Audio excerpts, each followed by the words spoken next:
Dreams. Everybody dreams. Sometimes dreams are absolutely crazy. They do not make any sense whatsoever. How do I know that? From my own personal experience.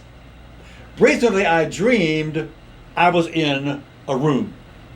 The door was closed. I wanted to leave that room. I wanted to get out.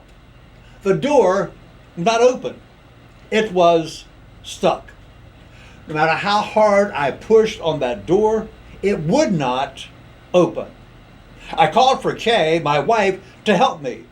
Before she arrived to help me open that door, I decided to try one more Herculean push.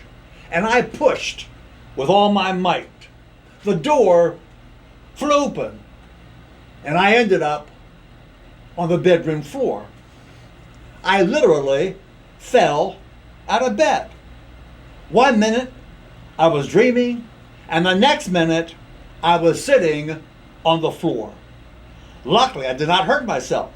Well, I was a little extra sore in my joint for the next couple of days, but nothing serious. Dreams can be crazy. I dream all the time. I know I dream, but by the time I wake up the next morning, I cannot remember what I dreamed about. A dream is described as a succession of images, ideas, emotions, and sensations. They usually occur involuntarily during certain stages of our sleep cycle.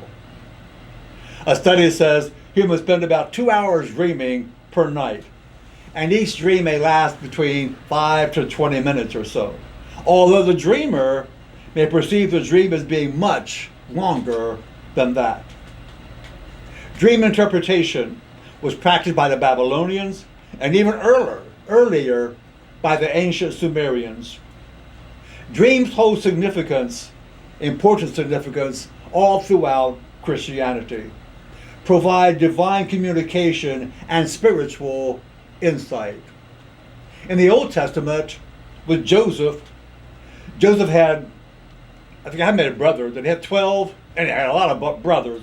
But in Joseph's dream, he dreamed about his brothers bowing to him, kneeling in front of him. And he also dreamed about he became ruler of a very important place. His dream foretold future events and played a crucial role in his life and the life of his family. Now Joseph in the New Testament had a different kind of dream. He was warned in a dream about Herod's attempt to kill his baby son, the infant Jesus, and he was warned to take a different route to travel. Pontius Pilate, wife in the New Testament, dreamed about the innocence of Jesus, and she warned her husband Pilate. In Ecclesiastes, while dreams can offer wisdom, placing excessive hope in dreams is cautioned. As Christians, we believe God can communicate with us through dreams, providing guidance and prophetic insights. Now I confess, I still do not know what my dream was trying to teach me about getting out of that room. I knew I fell out of bed because the door would not open.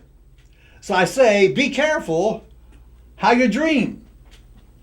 I read about a young man who was just starting his ministry as a young pastor in London.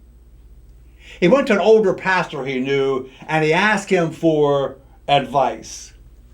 And the older pastor said, I will give you just a little bit of advice. And he says, you know that in every town in England, no matter how small it is, no matter how small the village is, or even a tiny hamlet, you can find a road that will eventually lead you to London. And he told this young pastor, every verse you choose in the Bible to preach from will have a road that will lead to Jesus. Make sure you follow that road and go and find Jesus. That's good advice for preaching. It's good advice for living. Doesn't matter where we live or who we are what our profession is, our level of learning, or our achievement. God will provide a pathway, a road that will lead us to Jesus.